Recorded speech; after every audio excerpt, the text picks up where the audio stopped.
And I think parents and teachers, I was guilty of this myself, where you would think, oh, I need to do, we need to do a really intensive, there's got to be a really complicated answer to this. And listen, I'm not saying that, doing breathing every time will automatically change someone's mental health, but it's small things over a long period of time. Like if you're consistent with things, that's when you see the biggest impact. It's when we get in our heads that things have to be really overly complicated, that things don't work at all. So when you feel angry, as a parent, you say to your child, do you know what, I'm feeling a little bit angry right now. It's not about you. I just feel a bit stressed about work. I'm actually going to just count to 10 and take a couple of deep breaths. So you're modelling that behaviour to your children, knowing that it's okay to display these emotions, but to show that there's a resolution to it, that mum's going to feel okay once you take some deep breaths.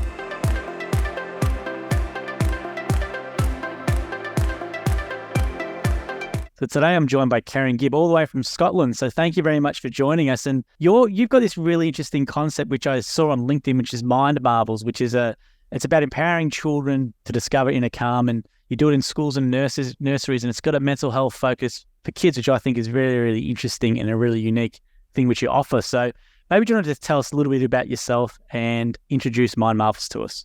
Sure. Thanks so much for having me on, Joel. I'll speak kind of slow for your Aussie listeners, although I know we all like it. It's the other way around. When if you put your accent in other places, they say the same thing. Totally. So yeah, I'm Karen, and I was a school teacher before. So I was always really interested in the wellbeing of the children, that I couldn't quite meet their needs in the classroom. There was so much administration and other things to do in the class besides teaching. So I really looked at kind of wellbeing strategies that could support children from the age, from really young age of 3 years old onwards. And, I did a couple of courses, was really interested in sort of really getting into the emotional wellbeing. And that's where Mind Marvels was born. It was a real love for wanting to help children with finding that inner calm. I think that probably stems from my own childhood, where I was always been really outgoing, really bubbly, but I always had that kind of inner anxiety that I couldn't quite understand until I was in my late 20s and decided to leave teaching, which was, in some people's eyes, such a big catastrophic move. But what that allowed me to do was to grow Mind Marvels into the successful franchise that it is across the UK now.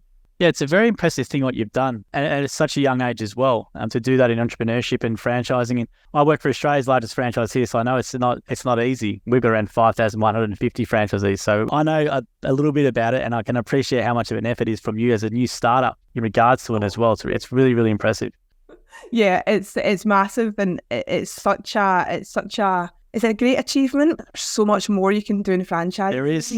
I look at gyms. So I used to live in Australia. I did the typical backpacker. Oh, did you? Yeah. Ah. Loved Melbourne, loved Perth. They were my two favourite places. But yeah, I saw gyms mowing everywhere. So that was back in 2014. I don't even know what franchise was then.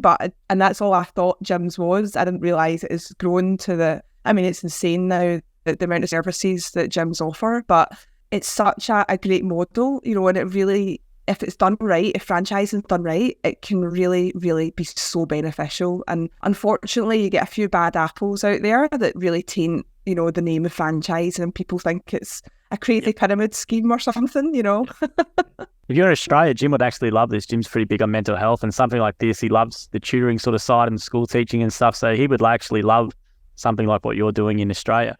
Well, we're like super keen once we're further in the UK and a bit longer into our journey. I think Australia is definitely the next place to go, because America and Canada is a bit more difficult over there. America especially for franchising, but yeah, I've been there. I'll take any option to get back there and visit.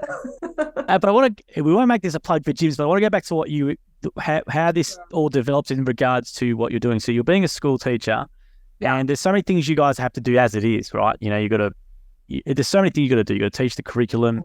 You've got to then if a kid needs more attention than someone else, like their breast, there's a lot of stuff going on. And so was it you where you just, as you said, you just saw this big gap where kids, you could not give physically the time and the attention to these kids in these situations at all. And they weren't getting that at home or something, or how is it all? Just feeling like a massive failure as a teacher, to be honest. Like when you go into teaching, for most people, 99% of people, it's about the kids, right? It's all about teaching and making the best for them.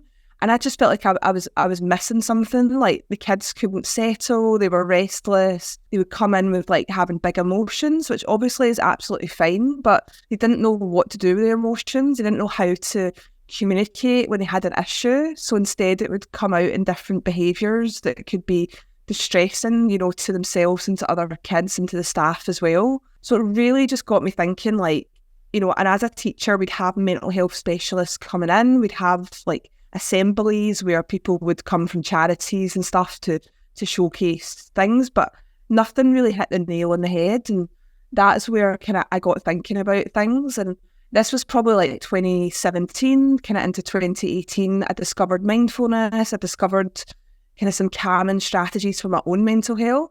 And it was around that time that I actually discovered that, we can only control our own behaviours. It's, we're not actually responsible for everyone else. And I think a lot of the time I would get in this cycle of like blaming other people for how I feel and, getting in this really vicious cycle in my thoughts. So when I took this time to realise with a bit of mindfulness and a bit of sort of help that way, that there was other options, that there was ways that I could deal with and manage my own emotions, I was so eager to get that out into the classroom and really explore that with the children. And that's kind of where it started.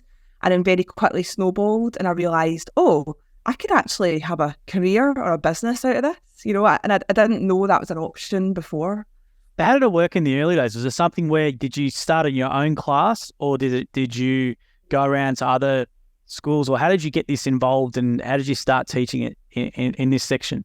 Yeah, so I was the kids were the guinea pigs, which, to be honest, they probably didn't enjoy, because you're trying to teach something new and you're not very good at it at that point.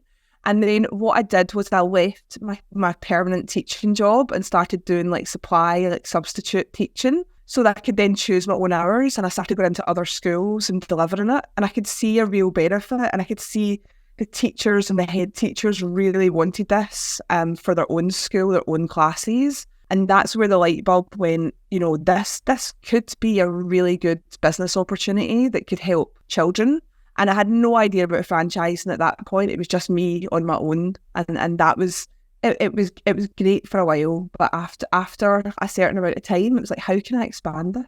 But that's because you got so busy, or you just had the need, and you're only one person, right? So you just, you can only do so much. So is that because you had such demand and it was such a good results for it, people wanted to use it, but you couldn't physically do it, so that's why you went to that model? Yeah, absolutely. And of course, COVID kind of helped that, because when that time when the schools are shut, you're like, how can I expand this business? Like, what can I do to impact more children's lives? And that's where I started thinking, do you want to take on staff? Do you want to, what other options are there? And that's kind of how it all began. Really excelled from there. And how do kids respond to this sort of thing? So how do you explain the concept of it? What are some strategies, or what are some things that they learn in these classes? So every session is based on 5 key steps. So the first part, they learn a little bit about their brain or their emotions. And then we do some mindful movement. We just get shaking that excess energy. So they just kind of move around the class, or they stay on the same spot, and we do some simple exercises. And then we do the connect part, which is all about the breathing. So we learn the breathing strategies. We do mindful massage, which is peer-to-peer on the back, fully clothed. And it's all about consent as well. So children are asked if they'd like a mindful massage. And then it's all about that connectedness. And, some children have never had a hug, that week. So to actually have really positive touch is such a great area to cover. And then we move on to mindfulness, relaxation, and then finally gratitude and positive affirmations. So they'll stand up in class and say, I am strong, or show me their superhero pose. It's really powerful. So we're just in nurseries, or kindies, as you guys call them, and primary schools at the moment. But the impact that we hope from targeting children so young is that it will, spiral. It'll be a ripple effect for as they grow older. Like, I always say just take one strategy away. You don't need to learn everything, but if you remember one tool, that'll be so powerful, just to take a couple of deep breaths before you say something unkind. That's the sort of impact that we generate and is so powerful. Now, you said a lot of things there. I just want to touch on real quickly, which I think are really important. I think it's really important that everyone's home situation is different, right? So for me, I had a single mum with bipolar disorder. It was chaos, but you got to come to school and you got to perform. So for you, what people probably, everyone's situations are different. This kid might have the perfect, couple of parents working, doing well, and the other kid they'd be struggling and, something going on at home. So that's what you said to me was really important, and was about that kid might be the first time they're having a hug, in a week, or someone said something good to them for the whole week, without judging their situation at home. We don't know, but that for me is such a really, really important impact, because you might have people who don't have that at all until they're 18 or 16 or something, and they don't feel loved or anything like that at home. And it's such a really, it shapes who they are. And these, something like that, when I hear that, I just think, wow, what a massive impact it can have on a kid who might not be getting that at home. Whereas with this sort of thing, they can get something which is really, really, really important to them. Absolutely. And even if you've got that perfect family of two parents at home, that have successful jobs, they might not have the time for that child. And you could have a single parent family, or even a foster family, where actually there's so much love and appreciation. So it's really easy as human beings to judge situations, isn't it? But when you kind of get right into it, you realise that we don't know people's situations, and we can't make those judgments. So we just try and make it as fair and equal for all the children to experience and enjoy together. I think it's really, really important. It would make a massive amount of impact, some of those things, I reckon, what you do. Is that the feedback you get? Do you get some sort of comments from kids saying that, and you just think, wow, or even the parents or something? What's the sort of feedback you're getting from these things? Yeah, it's just fantastic. The kids are like, this is the best thing ever. They don't feel like it's work, which is why it's so important, because if you're like, right, let's sit down and do some wellbeing worksheets, all of a sudden, you're taking that knowledge that kids suddenly know how to read and write, that they have the ability to hold a pencil. Everything that we do is really, really accessible for all children. So even, for example, I've worked with children that have come over from Ukraine, from the war. So, they don't need the language of English necessarily to take part. Obviously, we talk about things in English, but, the parts of breathing and mindful massage, that's things you can do without a language barrier. So it's accessible, and that's what we want. And when the kids feel it's fun and it's not work, they don't actually know that, they are working on their own well-being. Yeah, I had a look at the videos. They're great. And it's just really, really important stuff. And I just think, I think a lot of people who might be hearing this going, geez, if I only had that as a kid, because it's such a really good gap that you feel, because as you would know from being a school teacher, you just can't, these things are really, really important, but they're not academic per se, but in regards to making someone a really good, good person and giving them those things, they can get that in something like this, which I just think is absolutely wonderful. Yeah. I mean, when you think about moments as a child, you'll remember the most bizarre, small acts of kindness. I have visions of I remember as a child, someone someone being really kind, or holding a door open, the smallest things. It's not the grand gestures or the big presents at Christmas, that children necessarily remember as they get older. So I really think if we can impact them with these kind of moments of positivity, then it starts that little thread of, worthiness and resilience within them that they can then weave as they become adults. And that's what's so important. And sometimes that's really hard to measure as well. You can't. Yes. It's not like I'm going in and we're doing a dance routine together and you can see the progression from start to finish. Yeah. What it does is, you just take the reviews from the kids and the staff that watch as well. And I remember seeing a child a couple of years after I'd worked with him, and he said, I still do my breathing hand when I feel anxious. And I was like, that's the moments you want to capture. That's what we're all about, those tiny little moments that make that biggest impact on the children. Yeah, it's so important. There's an organisation over here called Satellite Foundation, and they specialise in working with young carers who've got a parent with a mental health condition. So they basically do things like creativity and stuff, and kids can express themselves through creativity as opposed to sitting out with a psychologist or something like that. But that's sort of, to me, that impact of having that at that age, whereas if you don't have that sort of thing there, it's very hard to measure, like, intervening at someone at 6 or 8 years old and they don't have that intervention, and then seeing where their life turns out at the age of 18, it's very hard to prove. And that organisation over here, they've got funding from our government, which is fantastic, but it was always very hard for them to prove the impact of the program, which is, it's a bit, we know how much impact it can have, but to try and, funding and all that sort of stuff, it can be very hard to quantify. So is there people from your experience anyway where you've seen come in and do this just to change, or how have you been able to not measure, but like see someone through that development over, let's say, a year or two, or however long it's been? Yeah.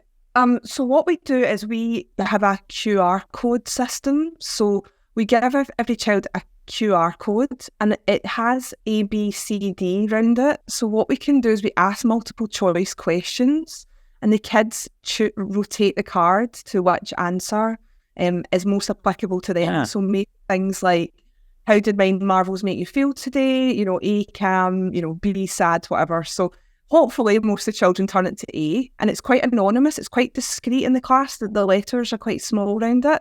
And then I take my phone, and it's got a QR reader, and then it automatically scans them all like instantly, and then it produces a bar graph for me so I can see. Great idea. Now, it's not perfect because obviously it's multiple choice questions, but it gives you a little bit of you can see how the progression is happening. But we also encourage, post-it notes and things where the kids can write comments as well. So we're really open to ideas. And actually, one of the children once was like, oh, it'd be great if we had eye masks, for the relaxation part to wear. And I was like, that's an amazing idea. So now we all have eye masks. So it's constantly evolving, and that's what's really exciting about this business, because I don't want it to stay the same. When things stay the same, it becomes mundane and can almost become a bit boring. So we're always exploring new ways to bring different elements of wellbeing in and try new things, which is really exciting. That's awesome. And I was going to say as well, what's the feedback you get from parents or teachers in particular?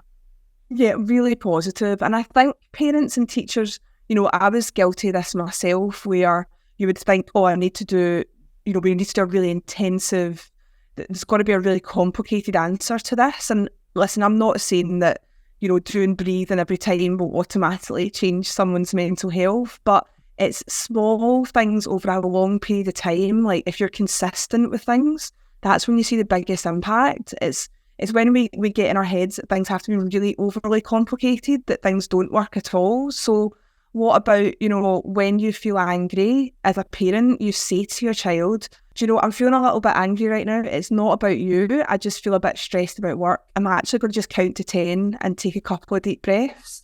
So you're modelling that behaviour to your children, knowing that it's okay to display these emotions, but to show that there's a resolution to it, that mum's going to feel okay once you take some deep breaths. Because the worst thing we can do as parents and educators is hide our emotions from children.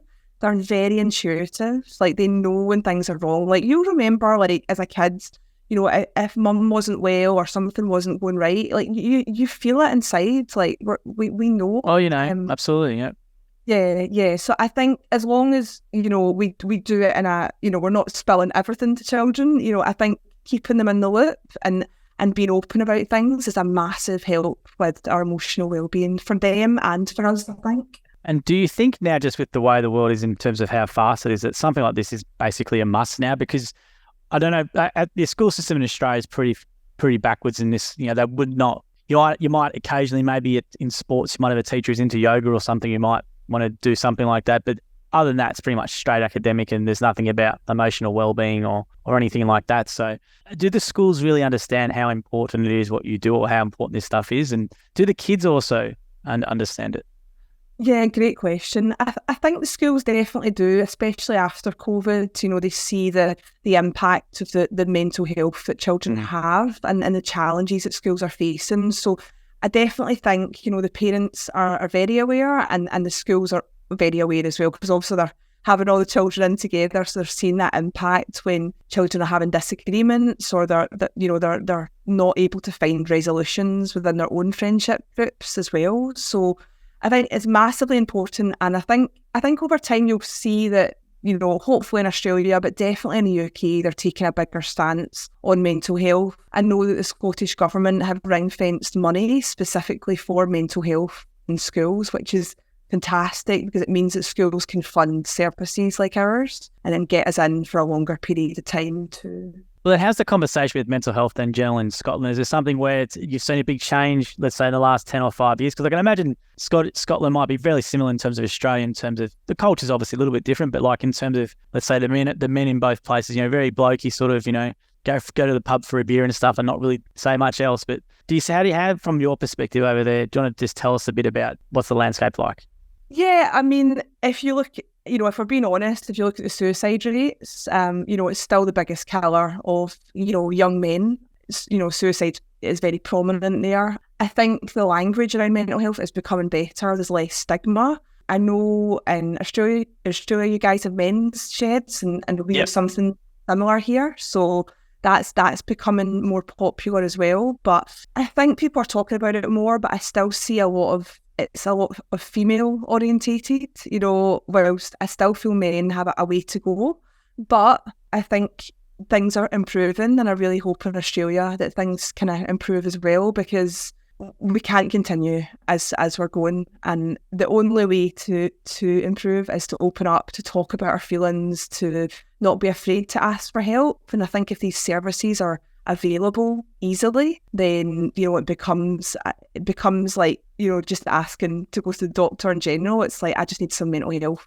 You don't think twice about it. Like, I think if you had like a broken leg, you'd be straight to the emergency room, whilst if your mental health's at an all-time low, you're like, I'll just leave it. And that's the danger, isn't it?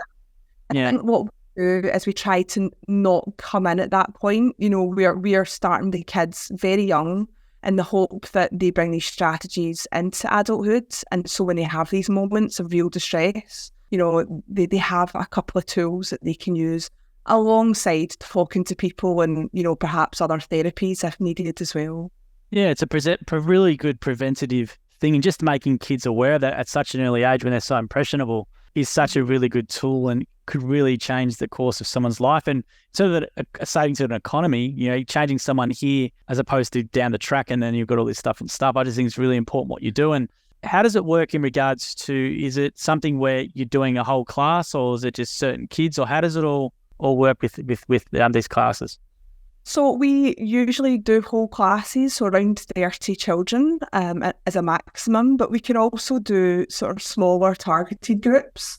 We don't tend to do one-to-ones just because it can become a little bit like therapy, and we want to be very clear that we have calming strategies. We're not therapists, and I think that's what makes us stand apart as well. So, we can go in and work with groups of children and give them strategies straight away, rather than, some therapies are fantastic, but it might be a process of talking it through, finding out what the root problem was, where we're just very like, here's some strategies to help, with prevention, really. So I was going to say as well, is it like a weekly thing in line with the school terms, or how does it work? That's right. So we tend to go into schools once a week, and then we'll have around 30 to 45 minutes for the class. And we'll have a different topic every week. So some of the topics are resilience or, big emotions, anger, friendships. So if a school says, we're having real issues with friendships and this, people forming friendships, we know to include that topic in our block with the school, which is really nice as well. And what are the teachers saying? Because I presume the teachers would keep most of those kids at that age for all the whole time. So what are they saying, let's say at the end of 8 weeks or the end of 10 weeks? Are they noticing a big difference, or what's the feedback from them? Yeah, definitely. And I think what we try and encourage is if the teachers are in with us watching, we try and encourage them to take some of the strategies, because we don't want to just go in, do it, and then it's forgotten about because life happens, right? We're all busy, we all forget. So we try and incorporate the strategies in so the teachers are aware as well. And we also have a staff wellbeing hive online, so teachers can tap into that for their own mental health. I think that's just as important, that we can support them to some degree as well as the pupils. So it's a whole school approach there with targeting emotional wellbeing. Yeah, and who suits becoming a franchisee with Mind Marvel? So you've got a great website. I had a look. You've got really good branding. Right. It's a really great concept, which I think a lot of people would be passionate about. It's just a matter of them knowing that this is an option for them. So what type of people or what sort of person are your franchisees who come into the Mind Marbles franchise? They have to like children. And I know that sounds really Yes. obvious. I'll interrupt you there. We've got one called Jim's Dog Wash, and if someone says I don't like dogs, it's not going to be the one for them. So I can presume it's a similar sort of thing. Yeah. So they have to like children, or like obviously working with children is different to liking children as well, because, you know, working with them is like a whole different ballgame. We're really passionate about their own well-being. So all our franchisees are really into sort of mindfulness. Some of them do like cold water swimming, you know, they're really into like gratitude, positive affirmations, positive people like that. I know, and again, that sounds really obvious, but you don't want to go into business or partnership with people that are negative Nellies, you know, that can't see a solution, because working with kids is difficult, right? Like, I never pretend otherwise. So I'm never like, oh, you know, you'll love this, it'll be so easy from the start. It's not. It takes resilience. It takes courage. Like, it's scary to stand up in front of a room of children. So we really look for people that are motivated as well, because we want people to build teams. We want people to have multiple schools that they work in, so that we can really create that ripple effect across Scotland, across the UK, and hey, maybe in Australia one day too. Now, how many schools are you currently in? So I think just now we've probably worked with over 50 schools, I would say, just in Scotland alone. So it's been pretty intense. And I think the impact of that is we've worked with thousands of children, like literally thousands of children, which is quite staggering to think about. You know, it's quite overwhelming, but this is just the beginning, Joel, and that's what's so exciting for me. Like, I can't wait to see how the brand expands over the next couple of years, and really the massive impact we can make on children, on the adults that work with them, but also on the franchisees as well. It's such a rewarding job, and it really gives you like chills to see the impact that it makes on the kids. It's so rewarding. I was going to say as well, I've interviewed another founder who did a thing called Little Dreamers, which is an Australian, it's a charity for young carers named Maddie, and she's got Order of Australia medal and stuff, really, really high achiever. But I was going to say, you remind me of her in that you've got this passion, or you had this thing like, I wish I had this, you know, when I was younger, it would have helped me so much. And you've gone and created this whole great organisation around something that could have helped you. So for you, is it something where you've gone in to create deliberately a social enterprise, or is it just something where this is the passion, and then if I can monetize it, great, or if I can franchise it, great? Or what was your approach from the start when you were doing this? I'd love to say I had a plan. Like, I wasn't a business owner. I'd always been employed. You know, I'd had loads of jobs, but I think traveling when I was in my early 20s was like what inspired me to kind of, when the job wasn't working for me, like when I worked in Australia, it was like, if I didn't like the job, I would just leave. But that sort of, when I came back, you know, some people could see that as a negative, but I actually find that really healthy. Like, I don't think we're designed as humans to stay in a job for 30, 40, 50 years like our kind of the older generation did. So I'd love to say there was a plan from the start, but absolutely not. I'd say really the franchise just started taking shape in the last couple of years, and that's when I went, okay, this is actually not just me in this business anymore.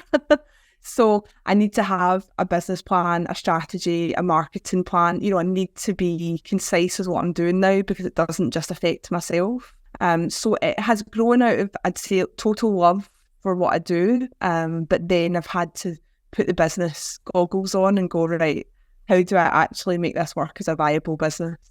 And how do you support the franchisees? Is it something where you're doing regular meetings? What are you doing to support the franchisees? Yeah, absolutely. That's key, right? Their success is my success. So we have regular group meetings. We have an annual conference. I'm available we have like a Google chat we use. So we talk on there every day. But it's really about when they have ideas as well, it's like, right, amazing, like bring it to me, I'll implement it. And if it doesn't work, we can say we've tried it, right? Like, I'm very forward thinking like that. And I know from listening to a couple of podcasts with Jim, I know that that's kind of his mantra as well. It's exactly his mantra. That's right. Yep. Yeah, like there's nothing worse than a business staying still and like somebody at the top going, you can't do this, you can't do this. Like, why not be open to all these people with the same passion as me, right? So why not be open to their ideas? And I don't know I know it's hard to believe, but I don't know everything. So why don't I get these brains together and we can work this out and make this even bigger and better for those children? Now, I don't know too much about the product in particular in regards to, are there people who do this in Scotland, or is there other models that are similar to you, or is this something that's just really, really new, or is it a new industry that people like looking forward, 20 years, it might be something we know about regularly, but we're at the ground floor right now with what you're doing? Yeah, I think we're pretty unique in the sense of there's like yoga, there's mindfulness out there. What we do is kind of incorporate calming strategies as the big umbrella to what we do. So there is other companies out there and there's charities that do similar work, but I'd say what we have is that the session plans are really targeted, with my teaching background and my ability to have children be the guinea pigs, if you like, when I was in my teaching career. I think that's really helped me to fine-tune what we offer and to be specific about what we offer as well. I think at the start it was like, oh yeah, we do this and this and this, and now it's like we offer calming strategies. That's what we offer, and that's what we tell the schools we offer, and it's what we deliver. So we're very concise with that, and I think that's what makes it work. And like you said, the branding in this day and age, like you need strong branding. People forget about you. We don't want to be forgotten. So we're all improving on that. I think it's great. I think the more people can hear about what you do, the more people, I don't think anyone would say it's not a good idea at all. I think it'd just be a matter of maybe some of the grizzled people who sort of think, kids don't need that or whatever, just trying to change those perceptions. But I think it's so important what you're doing at the moment. And how do you, are schools skeptical when you approach them, or how do you sell this to schools, or they get it straight away, or how does that normally work? Don't really need to sell to schools, if I'm honest, to get it. I mean, I think they're just seeing it in their kids every day, the behaviours and their emotions. They know that it's needed. I think sometimes it's a bit about budget. It's having that chat about, can they afford it, or can they get money from here and there to sort of, it's more budgeting rather than anything. But I think, like I was saying with the Scottish government and the UK government as well, to some extent, they're now seeing the benefits of mental health, because if we get kids' emotions right, then the attainment, the brain part can learn. And if we're talking about an economy, right, I have differing opinions about this, but the government seems to want us to go to university and then get a job and, build up the economy, which is great. But now, if kids aren't able to learn emotionally, then they can't learn for their brain to do these things and have these important jobs growing up, which to me isn't that important, right? I think find their own feet. They'll go to uni if they want to go to uni. I don't think it's something necessarily that kids need to do nowadays. But I think from a government point of view, they're like, oh, this could actually help our economy and drive jobs and businesses, because also you see the massive amount of sick days that mental health takes, in businesses day to day. So if we can reduce that, then it's a win-win really for everyone, for the kids' emotional health, but also for the economy. On a larger scale. You said it perfectly, and I agree completely here. That's why with us, the organisation I always share, Sellout Foundation, they help young kids who have a parent with a complex mental health condition. They identify them at 6 or 7 and from then within camps and stuff. But it's the same thing. Like, we had no intervention, but I knew statistically kids in those situations are always more likely to be in jail. They earn significantly less, this and that. And that preventative action there is saving the economy, most likely based on statistics, a whole lot up here. So it's actually a really big cost saving for governments. But they just got to expand their mind and think longer term, which they don't do. And I know, and of course, even like with crime rates, so somebody perhaps, when they're older, like just walks away, from potentially a violent incident that could change someone's impact. And I know that sounds really long-winded and really out there, but it's not, because it's all relative. If that person can't manage their emotions and they blow up and, they end up in a physical fight that ends, tragically, then the consequences of that are huge for themselves, the victim, both families, society. It just echoes and echoes. 100%. And I think for parents as well, they would appreciate, like, they might not know how to approach teaching a kid about wellbeing. They might want to, but they just don't maybe know how to do it. And just having the experts like yourself and your franchisees, they're going to handle that side for me. Obviously, they can reinforce it at home as well. But just having that expertise, and you're so educated and you've got all the strategies and a way to do it. I just think it's an absolute no-brainer for any school if they can afford to do it. Absolutely, absolutely. Agree wholeheartedly. No worries. Well, Karen, is there anything else you want to say before we leave it there? Because I know I've got you up really early over there. Was it 7:30 a.m. over there? Dedication, what can I say?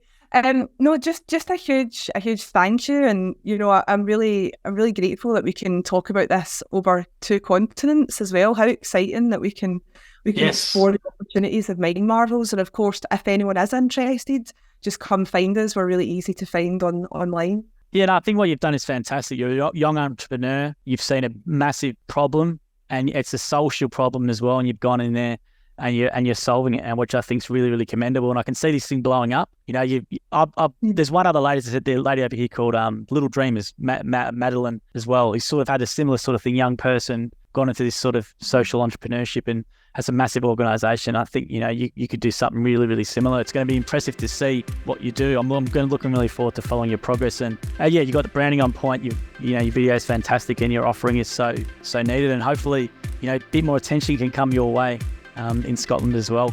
I can see you on Scottish. I don't know what the morning show over there, but you'd be a perfect morning show guest or something over there in Scotland to talk about this, because this is really, really important to a lot of parents. So hopefully, you can get some PR and this blows up, because I think it's great what you do. It's really, really unique. And a young entrepreneur now like yourself doing what you're doing is fantastic. It's really, really impressive. Oh, thank you so much. And yeah, really, really excited for the future too. And hey, maybe we'll catch up in Australia when I launch there. For sure. No, Jim would love to meet you, so that we can arrange it, no problem. Brilliant. Thank you so much. Thank you. Thanks, Karen.